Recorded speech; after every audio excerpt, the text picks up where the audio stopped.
en medio de la renuncia de la secretaria de Economía, Tatiana Cloutier, en medio de las negociaciones, de las presiones de Washington en temas energéticos. Mi querido Ángel, muchas gracias por tu paciencia. Te mando un abrazo hasta Querétaro. ¿Cómo estás, doctor? Estimado Vicente, bien, un saludo. Bueno, pues mira, creo que por aquí anda la doctora Leticia, si no me equivoco. Entonces, Fíjate que nada se ha más doy una... desconectado. Tristemente, Ah, hemos perdido la comunicación con la doctora Leticia Calderón Chelius, pero vamos a ver si logramos enlazarla nuevamente. bueno, entonces tocaré un poquito más abundantemente para ver si se conecta. Mira, creo que para mucha gente, escuchaba lo que decía Eddie Small en la entrevista, lo que dijo Jaime Hernández.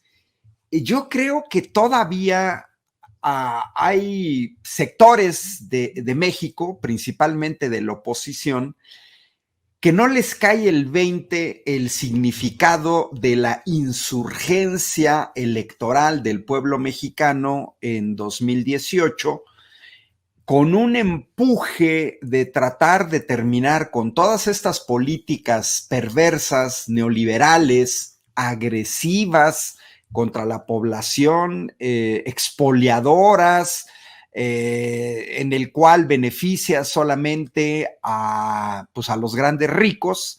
Ayer veía el artículo de David Brooks en La Jornada, donde señalaba una impresionante concentración de la riqueza en los Estados Unidos que se acentuó con la pandemia. Entonces, tenemos una oposición que para ellos, digamos, lo malo para ellos, lo bueno para la gente de México, es que ya los vimos en el poder. Tanto al PAN como al PRI, y me refiero al gobierno federal.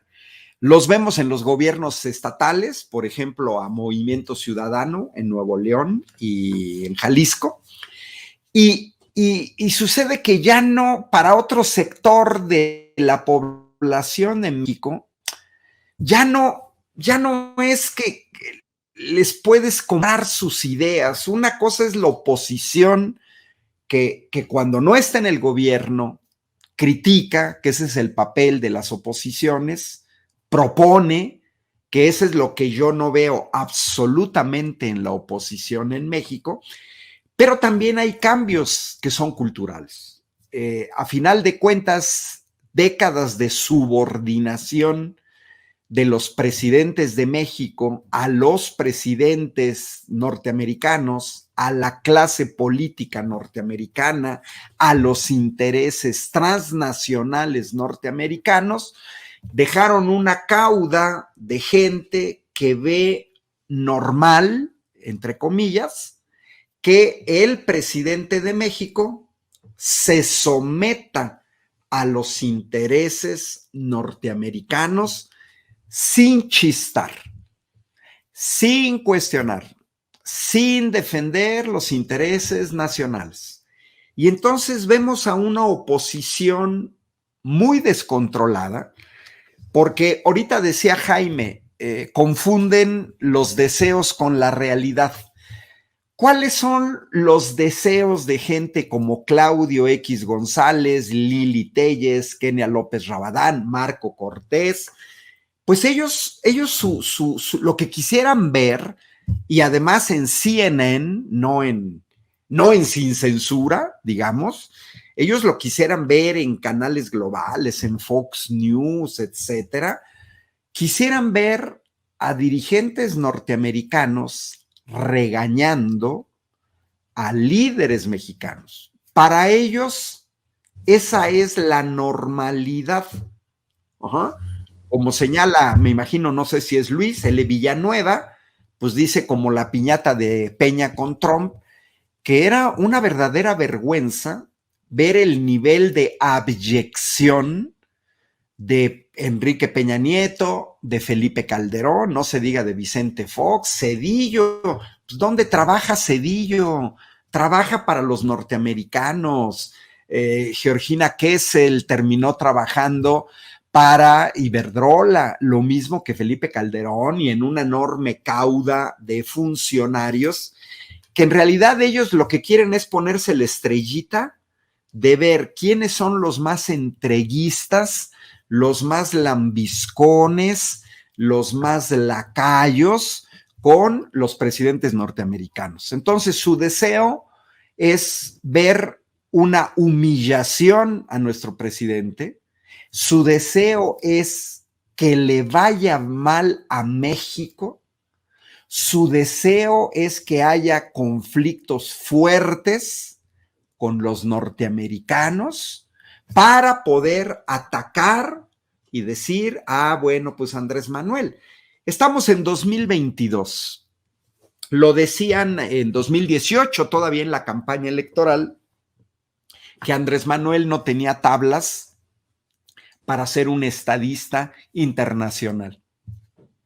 Hoy la realidad muestra que Andrés Manuel tiene tantas tablas como estadista internacional, que tiene influencia en muchos países de América Latina, pero también tiene influencia en Europa, en donde hemos visto, por ejemplo, a diputados españoles en tribuna en el Parlamento español defender la política económica, la política energética de nuestro presidente, como no lo hace la oposición en México a pesar de los resultados.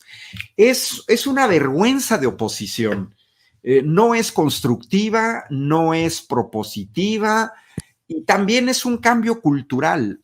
Creo, sobre todo los jóvenes, pues que se están acostumbrando a ver cosas distintas. Decía Jaime Hernández, la visita de Joe Biden a Arabia Saudita, en la que no le fue mal, en la que le fue mal, fue muy criticado precisamente, bueno, pues por la fama que tiene el actual dirigente en Arabia Saudita, después del asesinato del periodista Khashoggi en Turquía, por cierto. Y entonces lo que sucede es ver esta oposición, ¿no? Enmarañada, les preocupa, no les gusta ver a un Andrés Manuel sonriente después de haber hablado con Biden. Mira, prácticamente pudiéramos decir que son como aquellas personas contreras que nada les gusta, que hagan lo que haga este gobierno, lo sufren. La realidad es que se ven muy mal, ellos sí, defendiendo intereses extranjeros. Y como dice Fermín Cruz, efectivamente se quejaban de que Andrés Manuel no hablaba inglés, pues como si no hubiera traductores.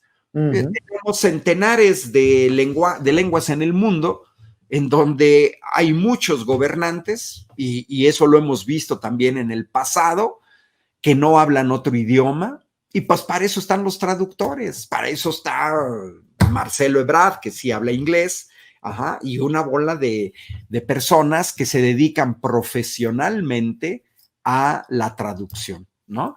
Yo creo que sí están, dice por aquí, no sé quién, porque no veo el tema, pero parece que están deprimidos y amargados, pero de manera crónica.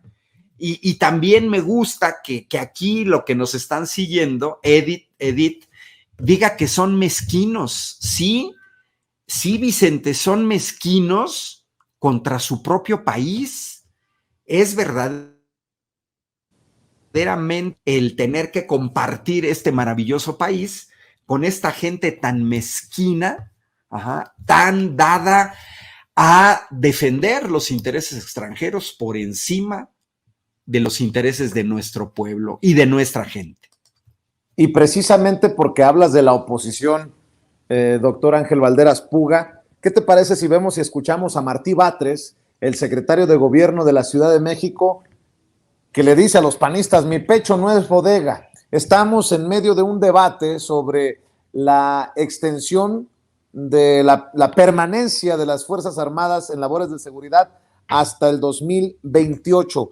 El Congreso de la Ciudad de México ya ha aprobado precisamente esa permanencia de las Fuerzas Armadas hasta el 2028. Hay que recordar que este debate va a los congresos estatales como es requisito para que se consume la reforma constitucional. Vamos a ver, escuchar. Buscando dar un plazo para que las Fuerzas Armadas puedan permanecer todavía haciendo labores de seguridad pública o seguridad ciudadana hasta el año 2028. Ya en el año 2028 ya se saldrían y ya la Guardia Nacional y las policías locales quienes se encargarían de esas labores. Pero resulta que pues, hay una fuerza política que se opone. ¿Cómo se opone? Discúlpenme que sea tan franco, directo, pero como dice el dicho, mi pueblo no es bodega. Pero ahí tenemos a este partido, al PAN. El PAN no quiere que se haga esta reforma. Dice que ya hay que sacar a las Fuerzas Armadas de los estados donde ayudan a los temas de seguridad. Y además, cuando metieron a las Fuerzas Armadas a hacer labores de seguridad, lo hicieron mal. Ahora hay una estrategia de paz, como esto que estamos haciendo. Pero cuando los gobiernos del PAN quisieron meter a las Fuerzas Armadas, querían meterlas a una guerra, disque guerra contra el narco. Pero bueno, afortunadamente hay otras fuerzas políticas que se han manifestado a favor de que las Fuerzas Armadas ayuden de aquí al año 2028 a proteger en los estados donde haga falta, sobre todo estados del interior del país. Ya mencioné algunos como Guanajuato, como Zacatecas, como Tamaulipas o Michoacán, que ayuden a proteger a la gente de la delincuencia realizando tareas transitorias de seguridad ciudadana. Son tan hipócritas en la oposición, haciendo eco de lo que dice Martí Batres, querido Ángel Valderas Puga, que ya respingó, como decía mi nana, que en paz descanse, Enrique Alfaro, porque Jalisco fue mencionado por el secretario de Gobernación, Adán Augusto López Hernández. ¿Con qué cara los panistas quieren meter a las Fuerzas Armadas a sus cuarteles hoy, cuando se les están cayendo a pedazos estados como Guanajuato? O sea, tiran la piedra y esconden la mano. Metan a las Fuerzas Armadas a los cuarteles. Ayúdennos con el tema de la seguridad en los estados. ¿Quién les entiende, querido Ángel? Pues mira, viven en una gran contradicción y en mi primera intervención señalaba que ya los vimos en el poder, lo que señalaba Martí Batres y que no les gusta a los panistas, no les gusta a la derecha, es que les recordemos qué hicieron ellos en el poder.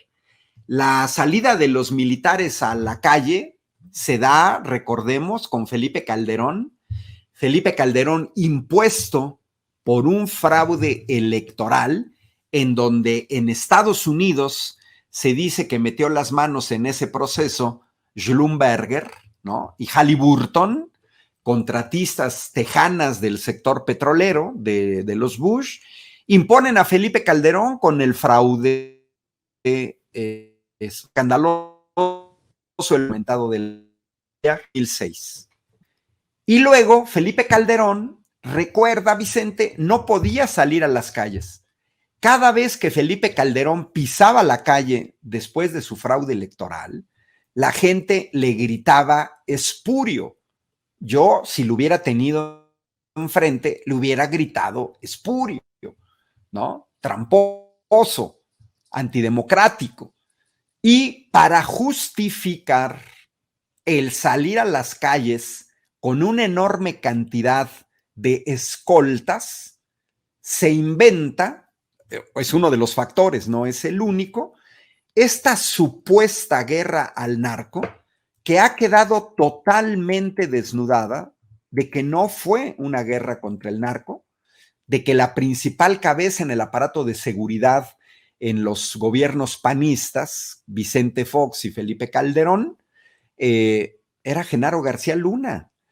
¿De qué hablan estos señores cuando, como lo dijo Martí Batres, lo hicieron hasta mal?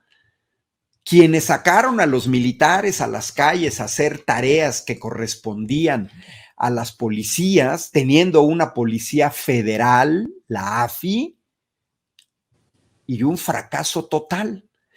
Yo siempre me he cuestionado, de repente sale una masacre en Irapuato, Guanajuato, en Apaseo, Guanajuato, en León, Guanajuato, en Villagrán, Guanajuato, en Juventino Rosas, Guanajuato, en Salamanca, Guanajuato, y etcétera, etcétera, etcétera, con Guanajuato, e inmediatamente salen a criticar la política de abrazos no balazos, que la verdad, se necesita ser muy estúpido para no entender que la frase abrazos no balazos es una metáfora de una política de seguridad que está tratando de ir a las causas. Seguramente te refieres a un Marco Cortés, Ángel, porque estoy viendo las declaraciones del presidente nacional del PAN Meco, Marco Cortés. La política de seguridad de abrazos a criminales y la militarización del país incrementa la violencia e inseguridad, generando consecuencias nefastas para la población e instituciones. Aquí algunos ejemplos. Narcomenudeo se duplica, el huachicoleo repunta, tomas aumentan el 24%, pero tramposamente no dice que el homicidio doloso parece que empieza a ir a la baja, Ángel. Bueno, mira, déjame compartirte, porque estos señores, cuando hablan del huachicol, pues hay que recordarles los números. Y ya ves que, bueno, yo me caracterizo por hablar con base en datos. Entonces, espero que se comparta este gráfico que nos recuerda el huachicol. Yo me pregunto de qué hablan. Mira, aquí está el crecimiento enorme de tomas clandestinas del huachicol, que, como puse el título, esa diapositiva yo la hice, es un problema que se dejó crecer en los últimos 3 sexenios. Vemos en 2002 180 tomas clandestinas. ¿Quién gobernaba? Gobernaba Vicente Fox en 2002, pero si de ahí nos vamos al sexenio de Felipe Calderón, que el señor se retira en 2012, ahí no es un aumento del 24%, como dice el señor Marco Cortés.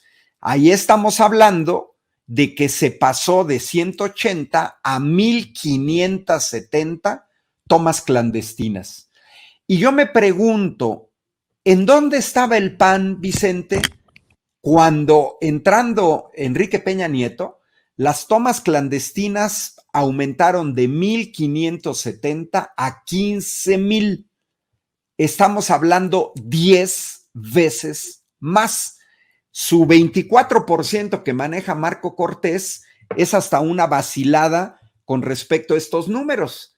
Y la otra, ¿por qué no nos da el señor Marco Cortés el daño económico actual por el huachicol que ellos heredaron?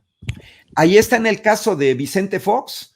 ¿Cuánto nos costó a los mexicanos el robo de gasolina en el sexenio de Vicente Fox? 60,000 millones de pesos. En un sexenio, 10,000 millones de pesos. Con Felipe Calderón nos costó el doble, 120,000 millones de pesos, que divididos entre 6 nos da 20,000 millones al año. Y finalmente con Peña Nieto se disparó a 300,000.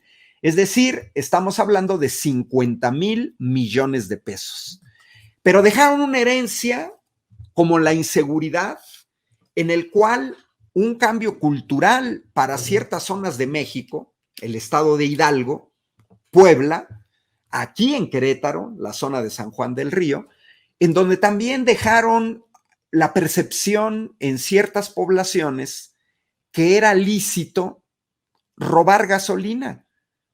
Cuando comenzó la batalla contra el huachicol, el gobernador panista de Guanajuato, en donde se encuentra la refinería de Salamanca, dijo que el 80% de la gasolina que se vendía en el Bajío era robada. venía del huachicol, o sea, un cinismo que gobiernas un estado en donde tienes una refinería y te atreves a decir que esa refinería que surte al Bajío, el 80% es gasolina robada. 30 años de gobiernos panistas nos han mostrado cuál ha sido su política de seguridad. ¿En dónde está la policía municipal de Irapuato? La de León, la de Guanajuato, la de Celaya. ¿En dónde están? ¿Y en dónde está la policía estatal de Guanajuato? ¿Y en dónde están los millones de pesos que se destinan a esas policías? Pero sucede una masacre en Irapuato o en Celaya, el responsable es el gobierno federal. Eso no tiene ni pies ni cabeza. Yo lo he dicho en muchas ocasiones. Si son tan ineptos los panistas, pues que regresen el dinero de las policías municipales y de la policía estatal y que sea la Guardia Nacional la que se encargue totalmente de la seguridad del estado de Guanajuato. Sí, pero entonces que no pidan dinero. O sea, el señor Marco Cortés, pues debería decirnos con el ejemplo o debería darnos las razones de por qué los panistas han llevado a Guanajuato, que hace decenas de años era un estado tranquilo, al nivel de violencia que hoy se tiene. Y tú mencionaste Tamaulipas con el señor Cabeza de Vaca. Hoy le piden a gobernadores de Morena, por ejemplo, a Evelyn Salgado en Guerrero, a Mara Lezama en Quintana Roo, a Laida Sansores en Campeche, o a Indira Vizcaíno en Colima, les piden que arreglen en un año los problemas que ellos dejaron durante años. Nos dejaron un país inundado de armas.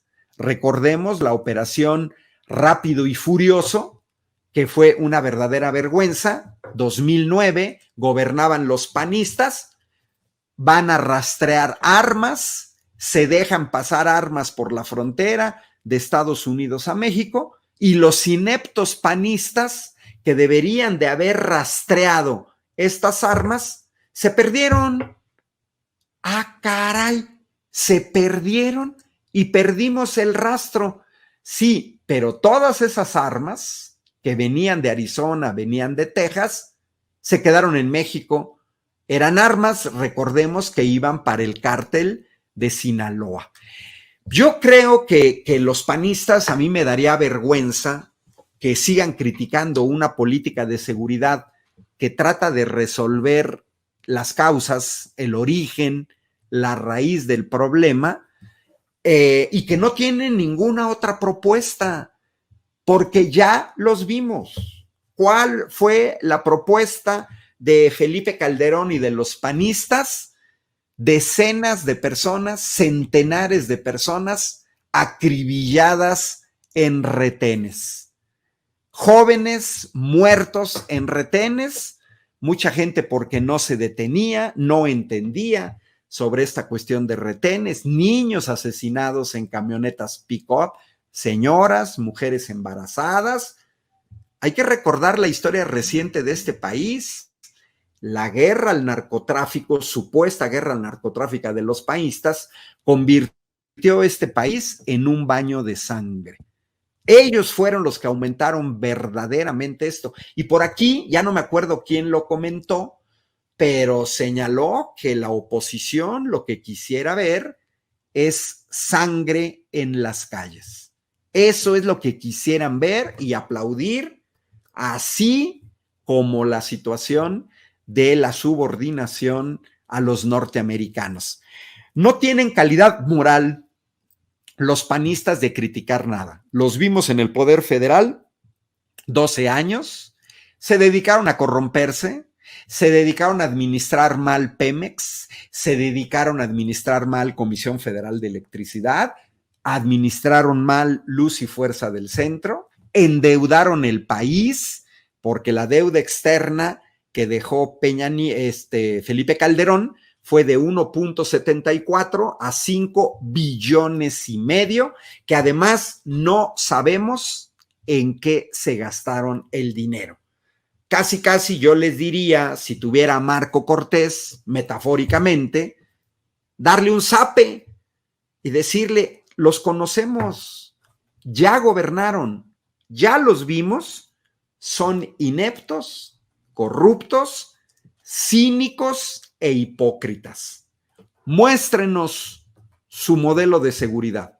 Si el modelo de seguridad en Guanajuato fuera exitoso, hoy circular en ciudades de Guanajuato debería ser el estado más seguro. En cambio, observamos que Guanajuato se ha convertido en uno de los estados más violentos del país, y en Tamaulipas, con cabeza de vaca, tampoco resolvieron los problemas, en este caso, heredados por el PRI. Déjame preguntarte para cerrar, si me permites, doctor, ahora que tenemos la oportunidad de extendernos un poquito, debido a que la doctora Leticia Calderón Chelius desafortunadamente no pudo reconectarse al sistema. Déjame preguntarte, doctor, ¿qué piensas? Porque estás hablando de los que ya gobernaron y le quedaron a deber a México, no cumplieron. ¿Qué me dices de los priistas? Porque hay un movimiento de resucitar personajes, el caso de Beatriz Paredes, que es cómplice por omisión, por lo menos, de las corruptelas de tantos años en el PRI. Reaparece Manlio Fabio Beltrones, José Ángel Gurría, reaparece y pide diálogo a Movimiento Ciudadano, al PRD, al PAN, y en este tiempo de destapes, 2 juniors, con mucho respeto, Enrique de la Madrid y Claudia Ruiz Massieu. No, 3, porque también Alejandro Murat ha dicho que se va a lanzar, que va a buscar la candidatura del PRI en el 2024. Y Alito Moreno, que dice que se va a acabar con el peor gobierno de la historia de México, porque el PRI está preparado, pero no sé si para irse al basurero de la historia o para qué fregados. Dame tu opinión de esta cumbre priista, que me imagino que es puro atole con el dedo, puro querer tapar el sol con un dedo, puro circo, maroma y teatro, Ángel. Pues mira, yo lo diría con las palabras de un priista.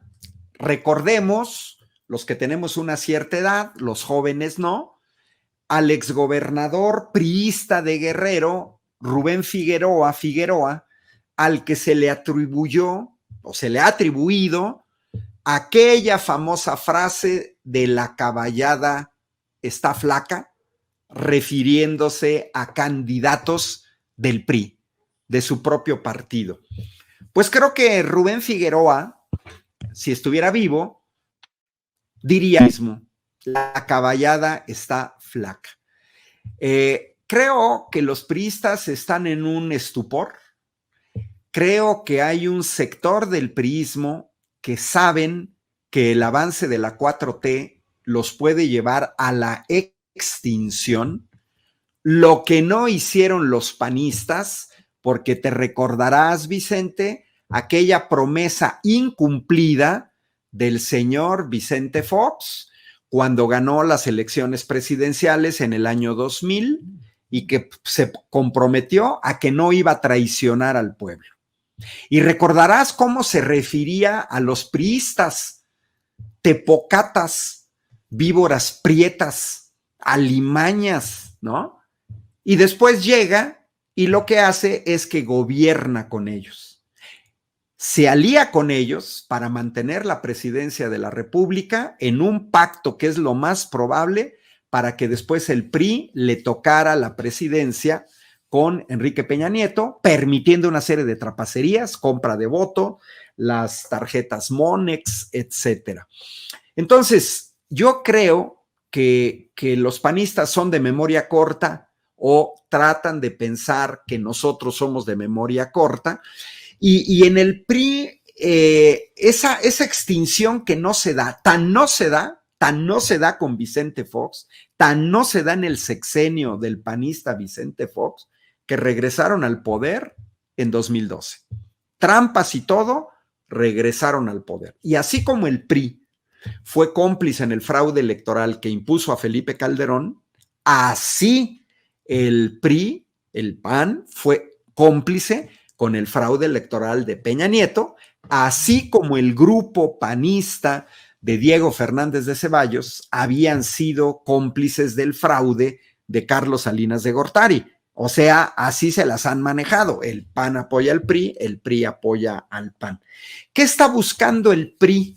Pues desesperadamente algunas figuras de las cuales, sinceramente, algunos hasta me dan risa. Mira, yo no ubico al señor Enrique de la Madrid en nada. Beatriz Paredes, pues ya pasó su tiempo. Efectivamente, hay juniors que han llegado en algunos estados, pero en otro contexto, que fue el caso, por ejemplo, de Oaxaca. Hoy ya no es el mismo contexto, ya no es la misma situación. El PRI se ha vaciado. Tampoco es casual que de Morena a veces alguien se refiera como el primor, porque es un dato de hecho que muchos que fueron priistas se han acercado a Morena, se han afiliado a Morena, pero esto se hace porque te das cuenta que tu barco se está hundiendo, o ya se hundió, o está a punto de desaparecer. Entonces, el priismo, que no es homogéneo, pues están tomando diferentes salidas. Es lógico que hay priistas que empujaron la alianza con el PAN. Hay otro grupo de priistas que empujaron la aprobación de que la Guardia Nacional esté en las calles hasta 2028. Hay otros priistas que se salieron del PRI hace tiempo, poco a poco. Hay otros que hasta terminaron en el PAN, como Javier Lozano. Y pues yo lo que veo es esta metáfora, un barco que se ha venido hundiendo y entonces ahora sí, sálvense quien pueda, ¿no? Y ahora, bueno, pues todo el mundo quiere ser candidato, todo el mundo quiere ser candidata porque creen que tienen los méritos suficientes, pero no ubican ya que el PRI es un partido enano, muy enano, y perdiendo el Estado de México y Coahuila, o perdiendo el Estado de México, va a ser un partido ultraenano que va a gobernar menos población que, por ejemplo, Movimiento Ciudadano. Entonces yo veo a un PRI desbalagado, tratando de, ahora sí que de vivir de sus glorias del pasado, que no fueron tan glorias, sino es buscar estos cuadros, pues que a lo mejor tienen experiencia administrativa, que se movían bien en la grilla priista, ¿no? En estos conciliábulos en el cual yo iba, hablaba, metía en el juego del tapado, etcétera, pero algo que ya está fuera de el contexto de este país. Yo así los veo, perdidos totalmente. Se han quedado cuadros que se han quedado, pues básicamente como administrar la gran derrota histórica del PRI, que para mí inició, y creo que para muchos, inició con el haberse plegado al neoliberalismo, pues desde Miguel de la Madrid, pero principalmente con Carlos Salinas de Gortari, y haber olvidado su pasado nacionalista, la defensa de los intereses nacionales, el desarrollo semiautónomo del país, para entregarse totalmente a estas fuerzas oscuras de las que no se sabe en la cara, transnacionales, y creo que ahí perdieron la ruta, siguen perdiendo la ruta, la van a seguir, y pues vamos a ver más que nada show con estas pasarelas, pero al menos de los que yo he visto, no veo quién tenga los tamaños como para ganarle a Morena en las elecciones de 2024. Pues doctor, me da mucho gusto saludarte. Como siempre es un placer escuchar tus opiniones, tus comentarios, el análisis. ¿Por qué no cerramos invitando a la gente a tus redes sociales para que estén al pendiente de lo que haces y lo que escribes? Ángel Valderas en mi canal en YouTube, en Twitter y en Facebook. Y por ahí sigo visitando el país. Este fin de semana estuve en Tuxtla Gutiérrez en una conferencia sobre los proyectos de infraestructura para el sureste, en la Unidad de las Izquierdas, Preparatoria 1 de Tuxtla, y en Ciudad de México en la Feria del Libro. Ya ves que me tocó compartir con la doctora Violeta Núñez en el tema del litio. Entonces, normalmente por ahí sigo recorriendo un poco el país, aceptando las invitaciones que me hacen diferentes grupos, sindicatos, gente de Morena, gente que no es de Morena, del PT, Ciudad Múnich y Corrientes, pero ahí están mis redes sociales. Te mando un abrazo cordial, Vicente, desde Querétaro, y bueno, pues nuevamente felicidades por todo el esfuerzo que haces. Estamos en chats en común y ya sabemos todos los ataques que vienen de la derecha, y bueno, pues hay que resistir, y los medios alternativos tienen todavía mucho, pero mucho que aportar a este país. Vamos juntos, doctor. Te agradezco, te mando un abrazo, estamos al pendiente. Cuídate mucho. Que estés muy bien, Vicente. Buenas noches, doctor. El doctor Ángel Valderas Puga hablando con nosotros sin censura. Amigos, amigas, regresamos en breve.